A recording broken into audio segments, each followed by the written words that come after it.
everybody. We've headed outside because we've got some great bikes to look at. Yeah, I'm trying to look legit as I stand here with a really nice bike. Dave Nerona is joining us, cross-country mountain biker.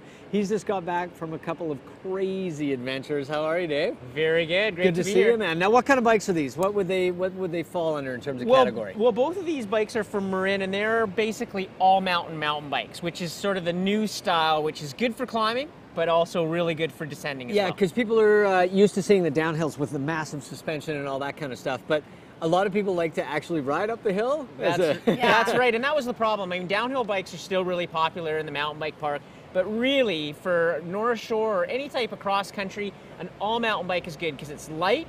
It's designed for climbing, but then once you get to the top now, they've got a lot of advances in the suspension. Enjoy the ride down. Well, show us a explain little how bit this works. about the suspension. How does this work here? Right, so right now I have it at a cross-country setting, so when you're climbing up, the angle of the bike is more like a road bike or a cross-country bike. Yeah, it's Okay. flatter. And then once you get up top, you just turn this little dial, and what it does is it actually increases the suspension from 3 inches up to 6 That's inches. amazing, and it's just as easy as that. Exactly, and then once you get down again and you want to do some more cross-country, as you push down on the bike, it'll lower the suspension. Now, and the seat has a clever little trick that it can do too, although you might want to just make sure you know how to do it right. Right, and most people don't, like when you descend, you want your seat lower. It makes it easier, better balance. And so, parts. Yeah, oftentimes you have to stop, put your seat down. Well, with this new remote seat dropper, you just hold the button, sit down on the bike, and the seat is down. So now you're ready to descend. You get to the bottom, and boom, the seat goes right back up, and you're ready to climb up. Make sure you're standing well clear before Now, you let's trigger talk that. about the little journey that you were on. You went on an amazing adventure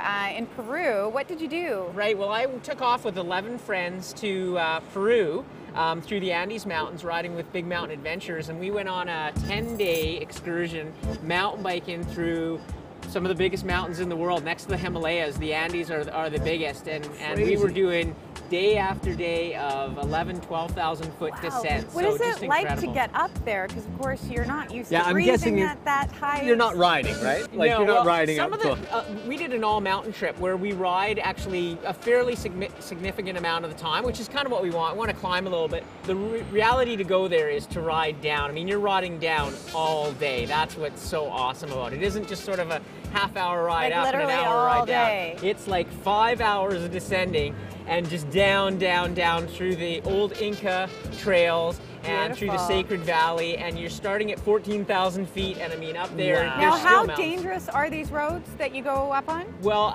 as it's stated, there are 14,000 people killed on Peruvian roads each year. This is like driving roads. right. This is not like these are high mountain passes where there are buses of going up to villages that go off the road because it is very dangerous. 2,000-foot vertical drop sometimes. Just Everything, off the edge? just and more. So Wow. usually you're just riveted sitting in the van, and the best part is getting out of the van and getting on your bike because you feel way more safe when you get on your and when you bike. come down on the bike, you guys are following some of the trails that were, sort of forged by the, the Spanish and the Incas. And the trails are over 1,800 years old, so it's just unbelievable. Like how they're like you say, they're forged right through the mountain. There's old Inca village sites, military cool. sites. How beautiful! Just incredible. And the people, like the best part is the people. Yeah, you get to meet them through and that area. Yeah. Now, if the 10-day trek is not for someone, of course, locally here, the NorthShore Mountains have some great mountain biking going on. Tell us about some of the stuff available on the North Shore. Right, well, June is, as you know, Bike to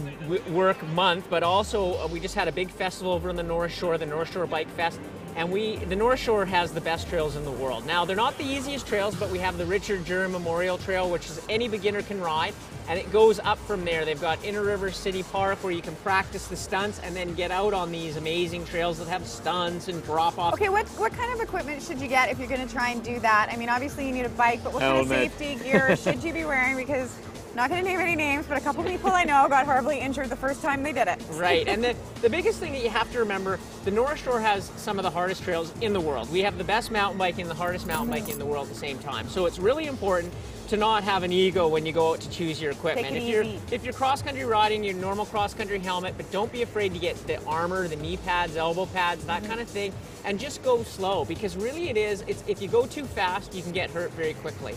And you know, falling off your bike and falling off a log at the same time is never a good thing. No. So just taking your time, and you know, if you practice those things, learn a little bit. You can. I mean, I've ridden on the North Shore for 20 years, and I've never had any broken bones, and I wear all the gear. And the smartest thing you can use is your head. If you can't ride something, walk around it, and maybe next time or time after that, you'll be able to. Well, ride and your it. level of enjoyment will go through the roof if you spend a little time practicing and, you know, utilizing some of the skills. It's all about fun, right? Like, it is all about fun. No one wants to get injured, so it's all about having a good time. Can I ask a quick question? You mentioned Big Mountain Adventure before that you went down to Peru with. Tell us about these guys. This sounds like a pretty cool outfit. Yeah, so ridebig.com is their website, and they go all over the world. They go to Peru, Costa Rica. One of their big trips that I want to do next is in Switzerland. And it's all, basically, they design the whole trip. You just show up with your bike and everything's taken care of. And they'll do things like wine tours in Europe to what you did in Peru. Fun. Yeah, you add it all in. Like, they give you a full experience. Like, we saw everything, and we saw the culture. We ate in great restaurants. We did, like, and it's basically customized to you and your group. So it's really, that's really cool. cool. So you don't have to be out of your comfort zone. Yeah, and most mountain bikers aren't looking for something too fancy. They're looking for, you know, good food, quality that you can, it's quick. At the end of the day, what you feel like, beer and wine and great food. And so, and they really cater to that. So that's kind of what you need, right? And, Good fun. That's what they Thank do. you so much, Dave. Of Crazy course, if you want to find man. out more about Dave Nerona, you can go to neronalife.com, and the mountain biking outfit that we were talking about. If you want to take a big adventure, you can go to ridebig.com. This is awesome, man. Thanks for bringing the bikes too. These thanks things for are having me. beautiful. We're going to take a quick break, and when we come back, it's beautiful outside, and Tanis Sisarev is here to tell us about how you can pack the perfect picnic.